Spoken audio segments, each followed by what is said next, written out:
Assalamualaikum warahmatullahi wabarakatuh. Apa kabar semuanya?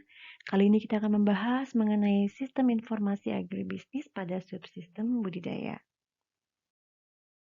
Oke, sebelumnya saya mau mengulas dulu kemarin karena ada yang belum saya sampaikan mengenai subsistem input ya, yaitu yang pertama GPS dan kegunaannya untuk mendeteksi status dan posisi pengiriman bahan baku. Karena dalam subsistem input sangat dibutuhkan sekali bahan baku yang datang tepat pada waktunya sehingga dibutuhkan keupdatean status sampai mana bahan baku tersebut berada ya. Dan kalau kena masalah, masalahnya apa ya? Jadi tracking melalui GPS. Kemudian ada juga mengenai sistem informasi yang terkait inventory. Itu karena bahan bakunya itu kan kalau agroindustri volumenya besar, cepat busuk ya, kemudian cepat rusak, sehingga perlu penamanan inventory yang sangat tepat. Itu misalkan contohnya adalah menghitung maksimum dari stok level atau minimum stok level. Karena terlalu sedikit, terlalu habis level inventorinya, barang-barangnya, ya nanti akan membahayakan posisi perusahaan. Tapi kalau kebanyakan juga nanti berbahaya karena kan cepat busuk. Nah, jadi ini ada perhitungannya ya, pakai aplikasi ya. Kemudian automatic repurchase order pada saat kondisi tertentu, perhitungan minimum stock level, maka dia akan langsung memesan kepada supplier di sistemnya itu ya.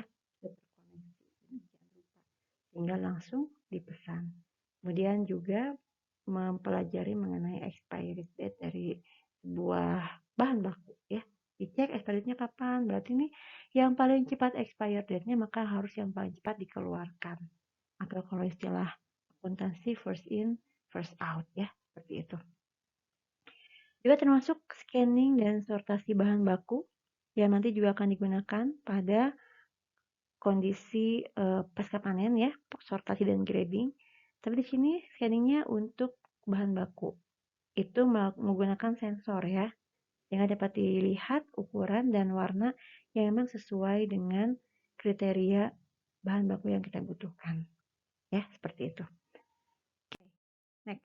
Nah, kalau untuk sustain input sendiri, memang tujuannya secara global itu adalah untuk memperoleh keberlanjutan jangka panjang pada pertanian serta pada lingkungan. Jadi kalau lingkungannya ini juga tetap terpelihara, mikroorganismenya bagus, lahannya subur, produktivitas tanaman akan tetap bagus gitu. Sebaliknya kalau terus-menerus diberi pupuk yang berlebihan atau pestisida berlebihan, itu mikroorganismenya nggak bakal bagus atau terjadi kejenuhan pada unsur hara. Nah ini juga kan bermasalah ya. Jadi dia pengen presisi gitu, ya secukupnya agar tidak rusak juga environment-nya. Walaupun nanti pastinya yang terasa langsung oleh perusahaan adalah efisiensi tenaga kerja. Kemudian juga budidayanya itu sistematis, terorganisir, hemat juga karena pupuknya sudah dihitung sedemikian rupa mana pupuk yang dibutuhkan. N-nya berapa, P-nya berapa, K-nya berapa. Gak boleh borongan NPK pada kadar yang sama masukin ke dalam sebuah lahan, gak bisa. Jadi benar-benar diperhitungkan sehingga lebih hemat bagi para petani dan juga lebih menguntungkan bagi tanahnya itu sendiri, bagi tanamannya itu sendiri ya. Ini juga mengakibatkan maksimisasi keuntungan karena pada sebuah perusahaan agribisnis sebenarnya mereka yang punya biaya yang rendah lah yang bisa menang gitu. Karena kalau harga susah, harga dikendalikan oleh pasar ya. Minimal kita mainin di biaya. Ini ya, Sustainable Precision of Agriculture and Environment ya. Pengurangan pupuk, tadi yang saya sampaikan, tepat sasaran, sesuai kebutuhan aja gitu, jangan berlebihan ya. Pestisida, itu tomat ya, kalau kalian lihat di berbagai daerah, sampai warnanya putih. Nah, itu parah banget pestisidanya ya. Itu berbahaya sekali sebenarnya bagi yang mengkonsumsinya juga. Belum bagi alam lingkungan sekitar, bahkan bagi petaninya sendiri berbahaya. Nah, ini sebenarnya yang kadang-kadang kurang dipahami oleh petani ya. Nanti kan menghasilkan flek banyak banget tuh di paru-paru tuh. Kalau misalkan menggunakan pestisida secara berlebihan. Terus juga airnya harus ramah lingkungan dalam artian penggunaan airnya itu jangan berlebihan sesuai kebutuhan. Tanahnya masih bagus, masih basah, baru hujan. diairin lagi kan nggak bisa seperti itu. Maka benar-benar dipergunakan sesuai dengan kadarnya, kebutuhannya. Termasuk juga nantinya adalah konservasi lingkungan. Nggak boleh tuh semua hewan pengerat dibunuh misalkan ya, dimatikan misalkan. Karena mereka adalah hama, tidak bisa seperti itu juga. Karena kalau nggak ada hewan pengerat misalnya, nanti pasti sampah-sampah sulit untuk terurai. Nah, jadi sampai ke arah itu dipikirkannya ya. Jadi benar-benar harus smart gitu. Kalau misalkan nembak tuh ibaratnya langsung tepat sasaran gitu ya. Nah, ini pasti menggunakan Internet of Things tentu saja ya. Ada aplikasi, pemrograman, ada sistem yang terkait dengan jaringan internet ya, atau intranet misalnya ya. Dengan satelit pasti ini ya. Teknologi sensor ya. Teknologi sensor kan untuk memperoleh data yang sifatnya itu yang dirasakan gitu. Nggak bisa berupa langsung keluar angka dari hasil penilaian kita di lapangan. Tapi harus dia merasakan suhunya seberapa panas, kelembabannya, nah itu kan, warnanya, ukuran, itu menggunakan teknologi sensor ya. Kemudian juga pasti menggunakan big data, ini nanti ujungnya akan ke big data terkait dengan manajemen. Kita akan bahas di sesi terakhir pada UTS ini ya. Algorithm of course, kemudian satelit dan drone untuk pengambilan data yang bersifat gambar. Jadi hampir sama dengan yang kita pelajari di awal-awal ya. Ada device-nya, dapat Anda lihat nih device-nya. Ini device-nya macam-macam. Ini kalau yang gambar sapi maksudnya itu adalah kolar ya, yang saya kemarin bilang leher di sapi itu ya. Ini alat-alatnya ya, kendaraan juga, drone-nya. Terus ada alat yang kemarin saya perkenalkan saat pertemuan kedua itu ya. Komunikasinya tentu saja ada WiFi, karena kan nanti terkoneksi ya, atau enggak Bluetooth. Terkoneksi antara device-nya dengan handphone atau tablet atau komputer yang nanti akan otomatis memprogram apa yang harus dilakukan setelah memperoleh informasi tersebut ya. Kemudian ada cloud computing, analytics, dan intelligence system dari kita, dari manusianya ya. Analitik itu berarti diprogram sedemikian rupa sehingga data menghasilkan informasi. Nah, dari informasi ini kemudian menjadi dasar pengambilan keputusan bagi petani. Oke, kalau kondisinya sekarang seperti ini, maka harus ngapain? Nah, kayak gitu. Kalau kelebihan kelembabannya berarti harus diapain? Nah, ya, jadi nanti action dari petaninya apa? Seperti itu. Oke. Next, nah, sensing system and internet nih, kalau yang pakai sensing ini sebenarnya nggak sensing aja yang saya bahas semua ya, ini semuanya ya. Ada climate and weather sensing, itu bisa mendeteksi lingkungan sekitarnya, itu mau dari kelembaban, cahaya matahari juga ada. Bahkan ada beberapa alat yang bisa mendeteksi beberapa hari ke depan itu akan terjadi apa. Apakah akan panas, akan hujan, terus-terusan, hujan besar misalnya ya, sehingga nanti petani sudah siap-siap untuk melakukan tindakan precaution. Kalau akan hujan besar, misalkan kolam ikan tuh kalau di Parung, itu segera peternak-peternaknya, pembudidayanya itu cari daun pisang. Tutupin sama daun pisang. Supaya apa? Supaya pH kolamnya itu tidak menjadi asam karena terlalu langsung kena semburan eh, apa namanya, air hujan, dan juga tidak terlalu dingin suhunya gitu. Misalkan seperti itu ya. Jadi tindakannya bisa jadi tindakan manusianya atau tindakan suatu alatnya. Kalau misalkan di beberapa greenhouse ya, greenhouse yang sudah terintegrasi, itu nanti langsung berubah sendiri kondisi suhunya diatur. Nanti kita bahas berikutnya ya. Ini ada beberapa link, kalau kalian buka PowerPoint-nya, kalian bisa langsung klik aja nanti di sini. Kita akan melihat berbagai jenis video atau website yang menjelaskan mengenai device ini ya. Nah, ini juga ada variable rate technology atau VRT. Ini bentuknya kendaraan yang dia punya radar di bawahnya, kalian lihat tuh. Nah, radar ini, dia kendaraan ini memiliki chemical tank. Itu isinya tentu saja pupuk atau pakan ya. Ada carriernya, ada komputer, dan ada di GPS. Kenapa ada di GPS? Nanti seperti yang saya sampaikan kemarin, traktor itu udah langsung jalannya tuh lurus banget misalnya ya. atau benar-benar tidak dikontrol oleh manusia bisa jadi ke depannya ya. Nah, itu karena memang sudah diatur menggunakan GPS ya, koordinat.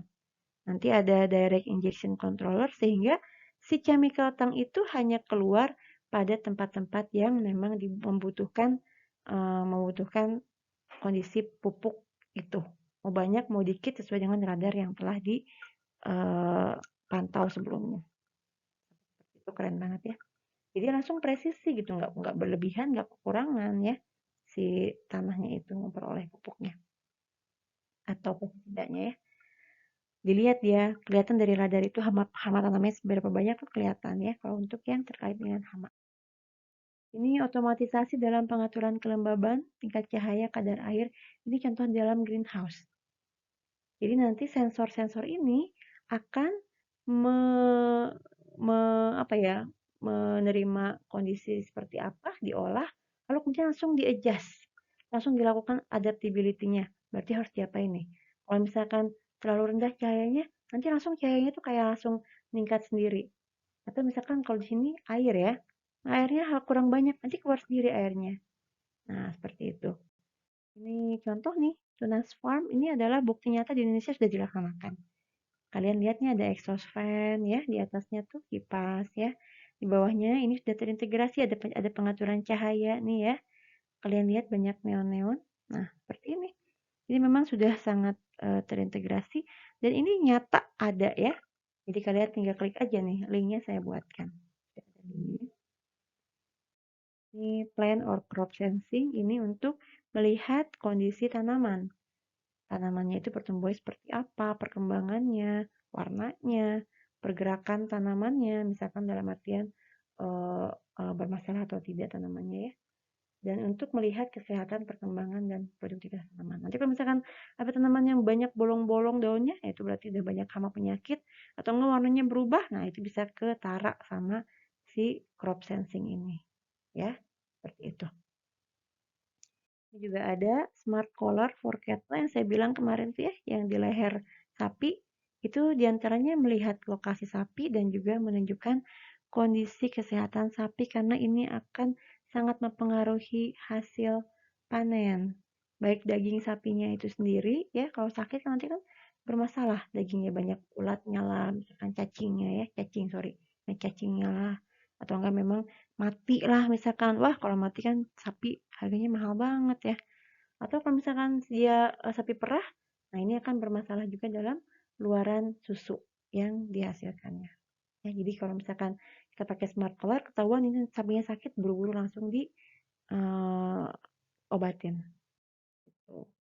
Ini ada automated feeding system for cattle ya. Ini jadinya dia keluar pada saat jam-jam tertentu aja sesuai kebutuhan jumlah sapinya ya.